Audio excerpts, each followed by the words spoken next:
દોસ્તો, મારી ગુજ્જુની મોજ ચેનલમાં આપનું સ્વાગત છે। આજના વિડીયોમાં આપણે વાત કરવા જઈએ છીએ કે પૂનમ ભાભીની પ્રેગ્નન્સીની સ્થિતિમાં આ શું થઈ ગયું। એ તો હિંચકા ઉપરથી પડી ગયા। જો તો ખરા ઘરના બધા જ લોકોના જીવ અદ્ધર થઈ ગયા અને એ પણ રડવા લાગ્યા। આજે તો સિલ્વા ભાભી ભેંસ દોવા બેઠા અને ઘરે તો આજે લાઇટો જ નથી, તો બધા જ લોકોએ કેવા હોમમેડ હિંચકા બનાવી દીધા।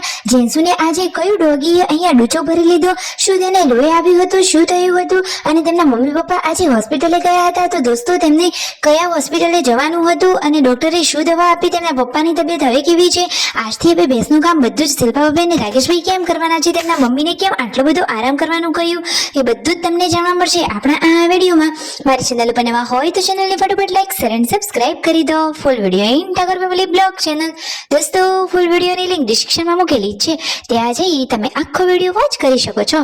આવી ટૂંકી ટચુકડી લાઈવ લેટેસ્ટ ટ્રેન્ડિંગ માહિતી મેળવવા માટે કરી દો મારી ચેનલને ફટાફટ સબસ્ક્રાઇબ। તો ચાલો દોસ્તો, વધારે રાહ ન જોતા આપણે વિડીયોની શરૂઆત કરી દઈએ છીએ। તમે વિડીયોમાં લાઈવ જુઓ કે આજે તો શિલ્પા ભાભી સવારે કામમાં લાગી ગયા છે અને અહીંયા રસોઈનું કામકાજ થતું હતું અને અચાનક જ આ કેવી ઘટના બની તમે જુઓ તો ખરા કે પૂનમ ભાભી તો આજે હિંચકા ઉપરથી પડી ગયા। પ્રેગ્નન્સીની હાલતમાં એમને તો તબિયતનું બહુ જ ધ્યાન રાખવાનું હોય અને એવી જ સિચ્યુએશનમાં તેઓ અહીંયા હિંચકા ઉપરથી પડી ગયા। શું તેમને વધારે વાગ્યું? પરિવારના બધા જ લોકોના તો જીવ જ અદ્ધર થઈ ગયા હતા।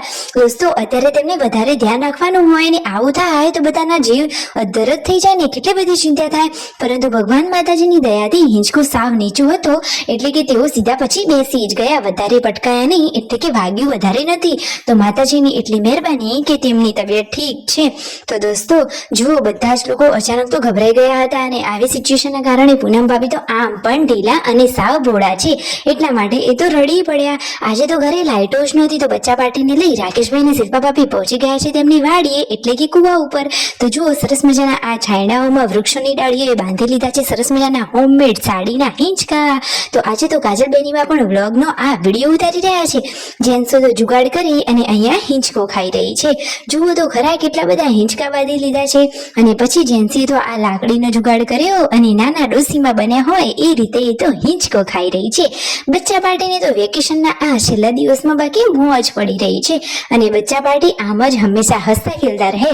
ઘરમાં નાના બાળકોનો અવાજ હોય તો ઘર હરુભર્યું અને સરસ મજાનું કિલકારીઓ વાળું લાગે। સાચી વાત ને દોસ્તો? જુઓ, રાકેશભાઈ પણ યશુને લઈ અહીંયા હિંચકામાં બેઠા છે અને પૂનમ ભાભી ઘરે આરામ કરી રહ્યા છે। પરંતુ આજે તો આખો દિવસ લાઇટ જ નહોતી આવી। આટલી જોરદાર ગરમીમાં લાઇટ વગર રહેવું એ તો બહુ મુશ્કેલી ભર્યું કામ કહેવાય। તેમના મમ્મી પપ્પા તો આજે હોસ્પિટલે ગયા હતા, તેમના પગની તકલીફ અને તેમના પપ્પાને એક્સિડન્ટ થયો હતો ત્યાંનું તેમને પણ બતાવવાનું હતું। તો દોસ્તો, ફાઇનલી દવાખાને જઈને આવ્યા છે। તેમના મમ્મીને તો ફૂલ આરામ કરવાનું કહ્યું છે, પાટો આપ્યો છે અને બંનેની દવા આપી છે। તેમના પપ્પાને પણ આરામ કરવાનું કહ્યું છે। તો આજથી હવે ભેંસ દોવાનું ને બધું કામ કોણ કરશે? તો રાકેશભાઈ અને શિલ્પા ભાભી થોડુંક હેન્ડલિંગ કરી લેશે। અને જુઓ, પૂનમ ભાભી પડી ગયા હતા એ વાત આજે રાકેશભાઈએ તો કહી દીધી સંજયભાઈને। તો સંજયભાઈ તો પૂનમ ભાભીને વઢ્યા કે હવે થોડા જ દિવસોની વાર છે, તો થોડું ધ્યાન રાખો, તબિયતને સાચવો।